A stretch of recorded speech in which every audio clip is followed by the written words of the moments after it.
set 3 or 4 habits that you want to create for yourself. So find 6 habits and decide every day you're going to do 4, but never compensate day to day. There's reasons for doing this. Let's say one day train if you're not already, run if you're not already doing that, write if you're not already doing that, gratitude practice, NSDR, and eat a vegetable. So you're going to list those out on your calendar, and then every day you're going to do at least 4, but as many as 5. But if one day you only get 1, you don't carry over and do 10 the next day. If you understand the dopamine system, you'll understand why. Because what you're trying to do is you're trying to train up a circuitry for giving yourself random intermittent reward for performing these habits on a regular basis. So people will go do these heroic workouts, or they'll do a ton of stuff and then they'll reward themselves, and they've just undermined the whole process of being able to do that consistently. It's a little complicated, but the way that reward schedules work is you're trying to teach the circuitry to work regularly, be rewarded only every once in a while and at random. Look to the neuroscience of habit building. You would be wise to put certain habits at the early part of the day and certain habits at the later part of the day. I call phase 1 of the day from 0 to 9 hours after waking. That period of the day, assuming that you're getting that sunlight exposure and a little bit of movement, but even if you're just getting some sunlight exposure, is going to be associated with high epinephrine, high dopamine, slightly higher cortisol.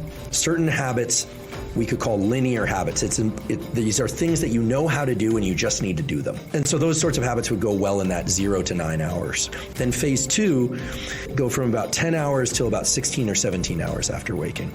We tend to be a little bit sleepier. We tend to be a little bit calmer, at least, not necessarily sleepy. It's clear that other habits that have to do with what we call non-linear brain operations, things like creative writing, brainstorming with a group, brainstorming with yourself, analytic work that is where there is no clear right answer. It's not plug and chug. It's more exploratory. Go best in the second phase 2. I was thinking about rolling jiu-jitsu earlier. I can't even call it rolling jiu-jitsu. I've only done it once, but clearly there's a lot of moment-to-moment creativity and kind of sorting things out. Whereas weightlifting, it's sets and reps. You're trying to complete a certain amount of sets and reps. You're trying to cover a certain amount of distance running, linear versus non-linear. And then, of course, there's the 17 to 24 hours, which is phase 3. And during that time, you want to be engaging one set of habits, which is sleep. Okay, roughly, it could be 16 to 24 hours, et cetera. So try and put the habits you're trying to form into the times of day in which those will actually be easiest. This sort of violates the earlier rule of try and access limbic friction. If there's something that you're really trying to adopt, more exercise, and that exercise is running a certain distance in a certain amount of time, put that in the early part of the day. If you're trying to do creative work, do in the second part of the day. If you are trying to develop a new skill that's exploratory, second part of the day. If you're trying to learn a skill that has defined steps already, it's linear, early part of the day. People will just find that it's simpler to do it in that fashion.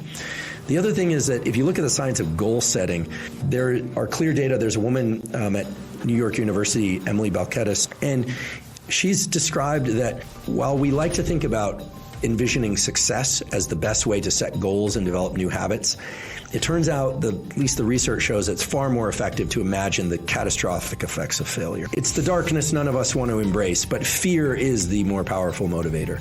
But provided you can still think clearly, you don't want to put yourself into a state of panic. So goal setting of, if I don't do this every day, I'm looking at diabetes and early death, is going to be a much more powerful motivator than imagining you're going, I'm going to be 10 pounds lighter and I can bench press 15% more by Christmas this time of year. It's great to have goals. It's also great to have motivators that are based on real world fear.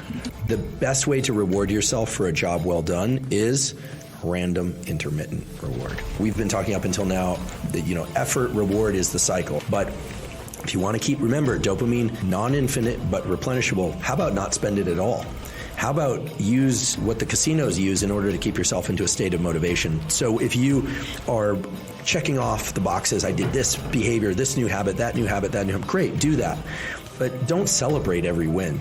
Celebrate random intermittent wins. Think about this. You're, what do you guys call it? Behind glass, you're shooting, right? And you're like, oh, you're missing. Every time you miss, the next trial is the one you're paying the most attention to. When you hit, you'd think, oh, the next one I'm good. No, the next one, why would you be good? You just succeeded. Why would your nervous system pay attention to what happens next? When you succeed, your nervous system goes, oh, that happened that way. And it's a little relaxation. It's a little relaxation. So errors, we know, cue up the forebrain, and it increases activity in the prefrontal cortex. I don't get behind glass, but I've thrown darts in a bar. And you're up there are people watching, and we used to do this in graduate school. There's this little bar in Davis, and we'd throw darts, and and you miss, you're like, you're really, it's almost that little anger, and the next one, you're completely dialed in. But then you're like, bullseye, and when you make it, the next one, you're not paying as careful attention to your motor patterns.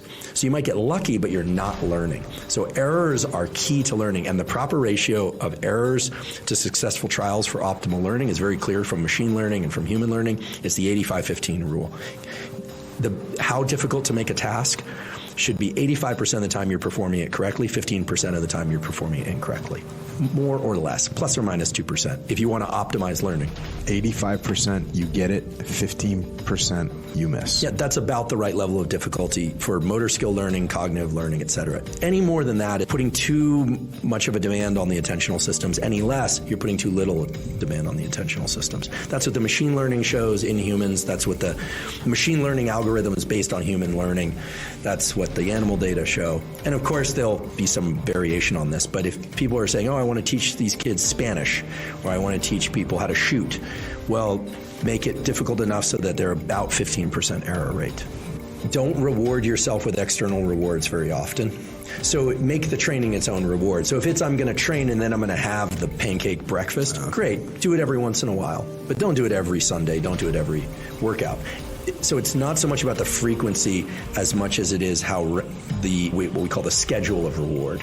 So, and you can see this in sports teams and some of the challenges over the years of, everyone gets a trophy. I mean, nothing is more undermining to the dopamine system than that idea. I mean, I don't know what happened with that, but I don't want to punish anybody because I also don't know who it was, but that group or person who made that decision that everyone gets a trophy clearly did not read the literature about how the neuroscience of reward and the psychology of reward works. You actually diminish the role of rewards in every way, and you take away the ability to access the reward system in the future. You're creating you're not creating soft versions of people. You're actually creating people. They're just like the rat with no dopamine. It's a really sad state. We have a name for that in humans. It's called Parkinson's. You deplete the dopamine system, people get shaky, they can't move. That's in the motor system, but people with Parkinson's also experience extreme lack of motivation and depression because of lack of dopamine. That's the characteristic feature of Parkinson's is lack of dopamine neurons.